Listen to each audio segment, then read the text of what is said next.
Под моими видео про иммиграцию, путешествия, жизнь в Лондоне можно очень часто найти комментарии, за чей счет банкет, не живете ли вы на пособие, не содержанка ли вы, и даже вот это вот мне тоже приписывали. Я понимаю вопрос людей, он, наверное, в глубине души звучит так: что нужно делать и как можно заработать на то, чтобы жить там, где ты хочешь, и вести довольно такой свободный образ жизни. Я сегодня расскажу вам пошагово, как я к этому пришла, что я делала, и про свои вообще источники дохода в эмиграции. Для тех, кто сейчас попал на мои видео впервые, я кратко расскажу. Меня зовут Лиза. Мы с моей семьей живем в Лондоне, переехали сюда в апреле этого года. До этого мы жили в Германии, жили в Индонезии, на Бали довольно продолжительное время, и короткие периоды были в Малайзии и в Турции. Сами мы из Москвы и уехали из России в 2022 году.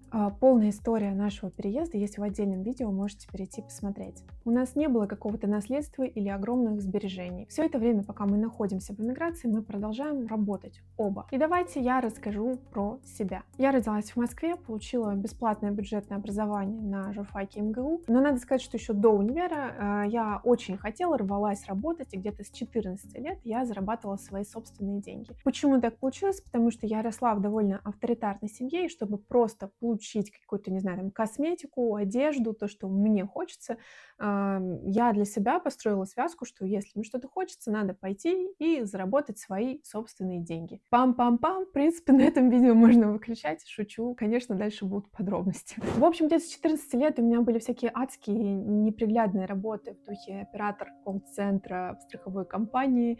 Я писала статьи на постельную оплату, потому что писать, в принципе, формулировать мысли я начала рано. Ну, а уже с 18 лет, как только у меня появилась возможность полноценно работать, я нашла себе фактически full-time работу. Да, я совмещала это все с обучением на дневном, и при этом успешно закончила университет. Вкалывала я ого-го как. Работала я, собственно, по своей специальности журналистом, редактором, в пиар работала. В общем, если так посмотреть, то изначально моя тяга к заработку и деньгам, она была связана очень глубоко с свободой. И свобода для меня — это, наверное, самое важное и самая такая core-ценность. Ну, именно поэтому, собственно, мы и решились в итоге на иммиграцию, потому что именно свобода передвижения, отсутствие, скажем так, границ, свободное право выражать свою мысль, говорить, что ты думаешь, делать, что ты думаешь, для меня просто базово очень важно. Это то, без чего я буду чувствовать себя несчастной. Возвращаемся в наш период еще до эмиграции. Какое-то время я работала в найме, но вот эта тяга к свободе, она меня привела к выводу, что найм все равно этой свободы не дает. Конечно, я зарабатывала довольно приличную сумму, особенно на тот момент. Я даже умудрилась взять кредит и купить машину. Там в 19-20 лет у меня уже была машина, в 18 я получила права. Это все было очень круто, но я ежедневно сталкивалась с тем, что мне нужно с 9 до 6 приходить в офис, по ночам догонять то, что я пропустила на учебе, периодически еще отпрашиваться из офиса, если какие-то очень важные пары. Я постоянно подотчетна, за мной постоянно наблюдают и постоянно смотрят, в какой момент я приложила пропуск на входе в офисное здание. Короче, свободой вообще не пахло. Но в этот момент в мою жизнь пришел мой любимый мужчина, который потом стал моим мужем. И я с этой темы немножечко отвлеклась, я вышла замуж, родила ребенка, и вот примерно в момент декрета меня и накрыло кризисом переосмысления вообще всего того, что со мной происходит. В декрете я завела кулинарный блог, сделав, по сути, первый шаг к тому, чем я занимаюсь сейчас. Блог был довольно успешным, где-то за полгода очень жесткой работы на самом деле, когда я снимала каждый день какие-то рецепты. Я дошла до того, что ко мне пришли рекламодатели, я начала продавать свои какие-то продукты, гайды. И, в принципе, мой доход достиг того уровня, который у меня был на работе в найме. И я приняла решение уволиться и уже не уходить из декрета обратно на свою работу. Какое-то время я вела блог, но надо сказать, что я довольно быстро выиграла. В тот момент я только начинала вообще работать с контентом, вот таким в социальных сетях. Блог, кстати, был в Инстаграм, который потом стал запрещенной сетью. Постоянно нужно было снимать сторис, выкладывать рилс. Тогда это довольно жестко влияло на алгоритмы, сейчас уже нет. Ну и плюс сейчас появилась куча способов автоматизировать это все, AI, да, искусственный интеллект развился. Конечно, сейчас бы я, возможно, нашла бы способы, как упростить эту работу. Но мне, в принципе, нужно было бы подойти к ведению блога как к бизнесу еще в тот момент и попробовать что-то делегировать, чтобы удержать как можно дольше эту аудиторию. Друзья, на этом моменте хочу вас попросить поставить лайк этому видео и подписаться. Это канал про иммиграцию, про жизнь в Великобритании, в Лондоне, про поиск себя, про бизнес, про реализацию. И если вам откликается все, что я говорю в этом видео, нам по пути, оставайтесь здесь надолго. Но я сдалась, и это нормально, так тоже можно. Я решила, что я хочу уйти за кадр и стать продюсером блогеров.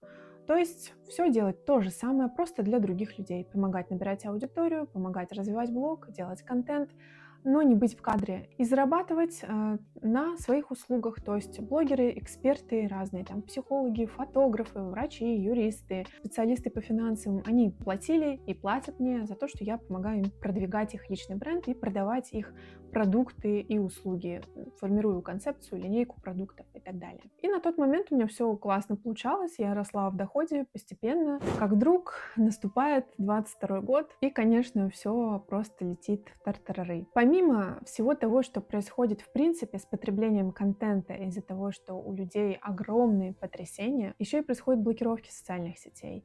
У людей огромный тревожный фон, и, естественно, их покупательская способность тоже снижается за счет того, что непонятно вообще, что происходит вокруг. А в этот момент мы еще и уезжаем из страны. Я вспоминаю сейчас, что когда мы выехали в 22 году, у меня не было ни малейшего понятия, как я дальше буду зарабатывать на том, на чем я зарабатывала, как я буду вообще переводить рубли в другую валюту. Ведь у нас очень быстро потом закрылась эта система перевода. Короче, вот эта вся свобода, к которой я шла, с одной стороны, она сыграла мне на руку, потому что, да, я могу уехать и вроде как не потерять свою работу, но при этом мне нужно все это выстраивать заново, уже находясь в другой стране, продумывать все финансовые моменты, адаптировать свои сотрудничества и вообще продукты, которые мы продаем, услуги, под тот рынок, который мы получили в 2022 году. Да, был какой-то момент соблазн попробовать пойти в найм, потому что мне казалось, что даже официанткой будет проще сейчас работать. Но я очень рада, что я выдержала эту фрустрацию. Мне казалось и кажется до сих пор, что невозможно в найме заработать такое количество денег, которое, лично мне, например, нужно для того, чтобы, опять же, свободно передвигаться, путешествовать и так далее. Ну и я не хочу ни от кого зависеть. Поэтому я сохранила свой бизнес и постепенно перевела его за границу. Сейчас у меня свое агентство в Лондоне, я занимаюсь всем тем же самым. Ко мне приходят психологи, врачи, юристы, все из разных стран, приходят на сессии, приходят на разработку стратегии, на ведение. То есть у меня много разных услуг, и все это я делаю в рамках своего агентства. При этом, в принципе, я могу находиться в любой точке мира. Но надо сказать еще об одной вещи. Где-то год назад я пошла в терапию и поняла, что, угадайте что, мне опять не хватает вот этой моей свободы, потому что большая часть вообще моей работы, моих кейсов было построено именно на партнерствах, то есть это был такой совместный бизнес. И это все равно была зависимость от другого человека, да, то есть несмотря на то, что я максимально на протяжении всего своего пути избавлялась от зависимости от других компаний, людей, их ценностей, идей, все равно до конца я от этого избавиться не могла. И это, в принципе, стало причиной того, что в январе прошлого года я выложила первое видео на этот канал. Представляете, каналу вот ровно год. Я решила вернуться в блогинг лицом. Сейчас я уже совсем в другом энергетическом состоянии, ресурсном. Плюс у меня уже много опыта и огромное количество инструментов для того, чтобы упростить вообще весь процесс создания контента. На YouTube у меня выходит видео регулярно, практически каждую неделю. Я посчитала, что я только 7 недель пропустила в прошлом году. У меня активно развивается мой блог в Instagram. Еще у меня есть Telegram-канал, который я тоже регулярно веду. Он про жизнь в Великобритании и тоже немножечко про поиск себя. Совсем недавно я еще запустила свой платный клуб жизни в UK, там подборки мероприятий, будут приглашенные спикеры. Вот, например, сейчас я планирую юриста иммиграционного пригласить туда. Да, пашу, работаю я очень много, я много успеваю, у меня довольно высокий уровень энергии по жизни. И у меня вообще есть своя система постановки целей, как столько успевать и как все это умещать вообще в стандартные 24 часа. Можете посмотреть, если интересно. В общем, если действительно хочется жить где угодно, путешествовать, да, иметь возможность, вот, пожалуйста, выйти там в центр Лондона, поехать погулять прямо посреди рабочего дня, отложить свои задачи, то, конечно, речь идет и о том, чтобы не завязываться на какое-то конкретное место, человека или роль. Абсолютно в каждом человеке, я в этом убеждена, есть определенная уникальность. И в любой профессии, будь то врач, не знаю, фотограф, да даже продавец, не знаю, обуви, есть та изюминка, которую можно вынести в личный бренд. И я сейчас объясню. То есть, если мы смотрим на работу в найме и работу на другого человека, на чужую концепцию, то чаще всего это как играть в чьем-то спектакле, где режиссер другой человек, там еще есть много переменных в духе свет, костюм, сцена и так далее, а вы просто исполняете определенную роль. И если со спектаклем, с режиссером что-то случается, если происходит какой-то кризис, то ваша роль перестает быть актуальной. И сейчас многие с этим сталкиваются, особенно с развитием искусственного интеллекта, что если вы привязаны к какой-то конкретной роли, какой-то функции, да, вы не человек, а функция, то эта функция очень быстро может быть заменена или устареть. Возвращаясь к аналогии со спектаклем, если вы не играете роль в чужом спектакле, а придумали свой собственный спектакль, монолог или там, не знаю, стендап, то вы с этим продуктом можете, в принципе, в теории, при хорошем маркетинге, ездить по всему миру. И я знаю, что у вас возникнет такое возражение, что вообще-то найм это безопаснее, чем бизнес, но на самом деле уже нет. И пандемия это показала, и дальнейшие события тоже это показали. Найм вообще не безопаснее, чем бизнес, предпринимательство, чем ведение своего блога, чем развитие своего личного бренда. Даже наоборот, вы можете работать в найме, не знаю, как какой-нибудь продавец в книжном магазине и вести свой блог про книги, и у вас будет диверсификация ваших источников дохода, даже если вы решитесь с работы, у вас будет блог, в котором всегда можно как минимум продавать рекламу, а как максимум продавать свои услуги, продукты, курсы и так далее. И нет, это абсолютно не стыдно, это абсолютно не инфо-цыганство. Это нормальная стадия развития человечества, когда с нашим развитием социальных сетей мы переходим вот к такому формату обучения всех у всех. На самом деле на этом построен даже искусственный интеллект, ведь он учится не в университете каком-нибудь конкретном, а на всей нашей базе знаний и опыте. В общем, для того, чтобы жить в Лондоне, оплачивать наши счета. Я, кстати, считала, сколько уходит на жизнь в Лондоне прямо минимум, и какие основные статьи расхода. Есть видео про это, если интересно, посмотрите. Иметь возможность путешествовать, я занимаюсь тем, что нахожу ту самую уникальность человека, которую можно превратить в моноспектакль или стендап,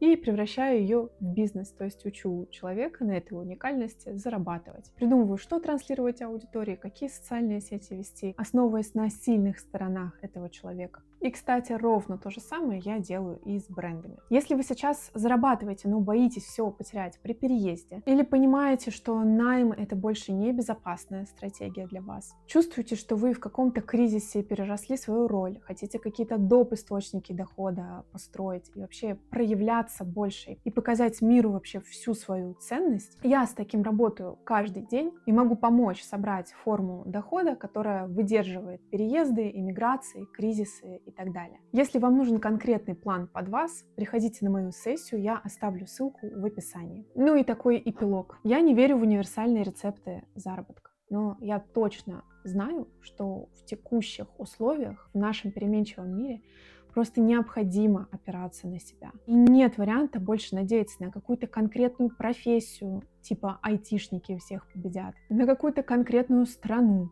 пособие. Все, на что мы можем с вами надеяться, это вот эти руки, голова, ну и сердце, конечно. Я еще буду говорить здесь об этом на этом канале. Оставайтесь и до новых видео. Пока.